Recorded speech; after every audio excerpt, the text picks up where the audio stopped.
మనకి ఇప్పటి వరకు 43 స్క్వాడ్రన్స్ ఎయిర్ ఫోర్స్ కావాల్సి ఉంటుందని ఒకప్పుడు అంచనా.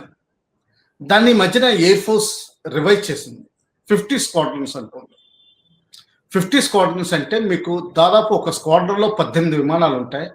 రిజర్వ్ తోటి కలుపుకొని ఒక్కో ఒక ప్లేన్ పెట్టుకున్నా గానీ 21 ఎయిర్ క్రాఫ్ట్ కావాల్సి ఉంటుంది. మనకి 50 స్క్వాడ్రన్స్ అంటే 50 ఇంటూ 21 వేసుకోండి. అంటే దాదాపు 1050 ఎయిర్ క్రాఫ్ట్ కావాలి. మనకి ప్రస్తుతం ఉన్నది 27 MiG-21 రిటైర్ అయిపోయిన తర్వాత.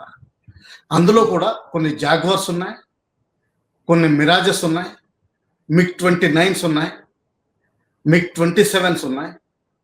ఇవన్నీ రాను రాను ఫేజ్ అవుట్ అయిపోతున్నాయి.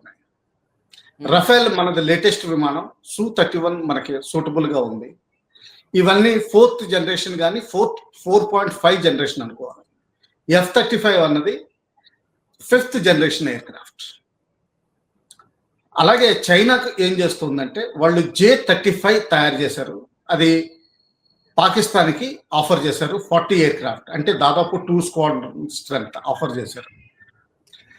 చైనా J-40 మోడల్ విమానాలకి ఆల్రెడీ ట్రయల్స్ మొదలుపెట్టింది. ప్రోటోటైప్స్ తయారవుతున్నాయి. అంటే కొన్ని సంవత్సరాల్లో 2-3 సంవత్సరాల్లో దానికి అప్రూవల్ వచ్చి ప్రొడక్షన్ మొదలయ్యే అవకాశాలు ఉన్నాయి. అది 6th జనరేషన్ ఎయిర్ క్రాఫ్ట్ అంటున్నారు. మనది ఇంకా LCA 6th J-40 అన్నది 6th జనరేషన్ ఎయిర్ అంటే ఫ్యూచరిస్టిక్ ఎయిర్ క్రాఫ్ట్. అంటే వాళ్ళు అనేది ఏంటంటే F-35 కంటే సుపీరియర్ గా ఉంటుంది. అమెరికా దానికంటే సుపీరియర్ గా ఉంటుంది. ప్రస్తుతానికి అమెరికా విమానాలు F-35 తోటి ధీటుగా చేసేవంటున్నారు J-35. కానీ అది అంత కేపబిలిటీ యాక్చువల్ గా ప్రూవెన్ కాదు. చైనీస్ ప్రూవెన్ కాదు, టెస్టెడ్ కాదు.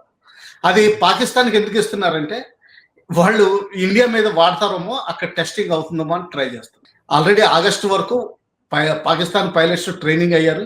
30 డెలివరీ ఇచ్చినట్టు మనం అనుకోవచ్చు, లేకపోతే డెలివరీ ఫేజెస్ లో అవుతుంది. ఆ విధంగా